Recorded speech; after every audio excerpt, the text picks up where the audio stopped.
नमस्कार मित्रांनो. मित्रांनो, गेल्या 7 सप्टेंबरला म्हणजे रविवारी रात्री आपण सगळ्यांनी एक दुर्मिळ, एक विलोभनीय एक खगोलीय घटना अनुभवली असेल. त्या रात्री जवळपास 9:57 म्हणजे 10 नंतर आपला चंद्र अतिशय लाल रंगाचा झालेला होता आणि ह्या घटनेला भूगोलामध्ये, खगोलीय भाषेमध्ये ब्लड मून असं म्हणतात. आज मित्रांनो, आपण याबद्दल थोडं चर्चा करूया. नमस्कार, मी नितीन साळुंखे आणि इग्नेट वरती आपलं मी हार्दिक स्वागत करतो. मित्रांनो, ही जी खगोलीय घटना आहे जळमूळ नावाची, यामागचं जो भूगोल आहे, तो भूगोल हा आहे ग्रहणासंदर्भात. ग्रहण याचा अर्थ असा होतो की ज्या 3 खगोलीय वस्तू अवकाशामध्ये आहेत.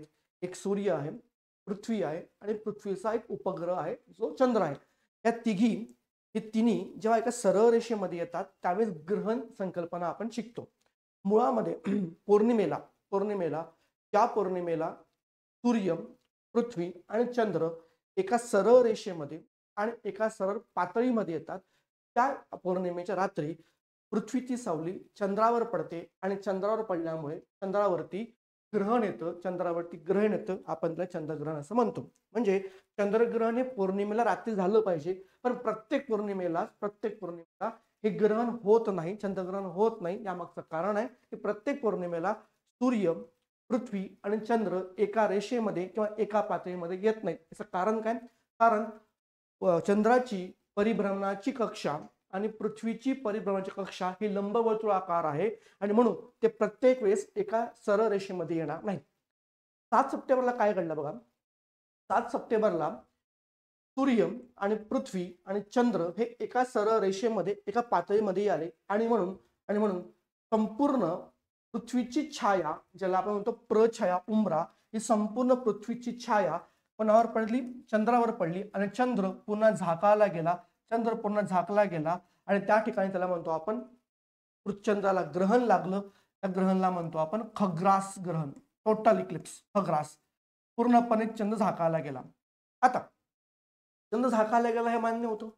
झालं असं, सूर्यापासून जे सूर्यकिरण निघतात, ज्याला आपण इलेक्ट्रोमॅग्नेटिक स्पेक्ट्रम असा म्हणतो, त्यातले जे विजिबल लाईट मधले, दृश्य मधले जे ब्ल्यू रेज आहेत आणि जे रेड लाईट्स आहेत, जे निळे रंगाचे किरणे आहेत आणि जी तांबड्या किंवा लाल रंगाची किरणे, तर ती किरणे जेव्हा पृथ्वीच्या वातावरणामध्ये प्रवेश करतात तेव्हा तेव्हा माध्यम बदलल्यामुळे या सूर्यकिरणांचं रिफ्रॅक्शन होतं, ज्याला आपण मराठीमध्ये म्हणतो अपवर्तन होतं. म्हणजे ते मुडतात, झुकतात. आणि दुसरं होतं स्कॅटरिंग. स्कॅटरिंग म्हणजे होतं त्यांचं विकिरण, म्हणजे पसरतात. म्हणून जेव्हा ही लाल रंगाची किरणे आणि ब्ल्यू रंगाची किरणे पृथ्वीच्या वातावरणात प्रवेश करतील तेव्हा त्यांचं रिफ्रॅक्शन होईल आणि त्याचं स्कॅटरिंग होईल. आता होतं असं की ब्ल्यू रंग जो आहे याची याची जी तरंग लांबी आहे, जी वेव्हलेंथ आहे, अतिशय कमी आहे आणि म्हणून त्याचं स्कॅटरिंग जास्त होतं. आणि लाल रंगाची रेड रेसची जी वेव्हलेंथ आहे हे खूप जास्त असल्यामुळे स्कॅटरिंग कमी होतं. तर असं का होतं हे सगळं स्पष्ट केलंय, त्याला म्हणतो आपण रेलिक्स.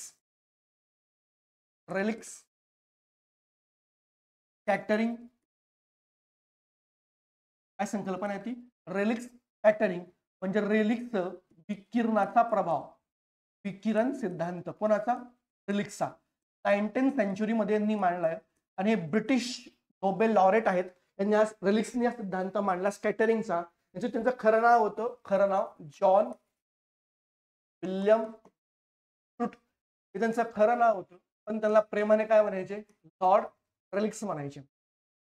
यांनी एक सिद्धांत असा मांडला की कुठल्याही सूर्यकिरणांचं, कुठल्या रंगाचं, हे इंटेन्सिटी ऑफ स्कॅटरिंग आहे. ते इंटेन्सिटी ऑफ स्कॅटरिंग आहे म्हणजे किती तीव्रतेने ते प्रकाश किरणे पसरतात, विकिरित होतात. त्याची तीव्रता आहे, ही तीव्रता इनव्हर्सली प्रपोर्शनल असते त्याच्या वेव्हलेंथ सोबत. लॅम्बडा म्हणजे वेव्हलेंथ, तरंग लांबी.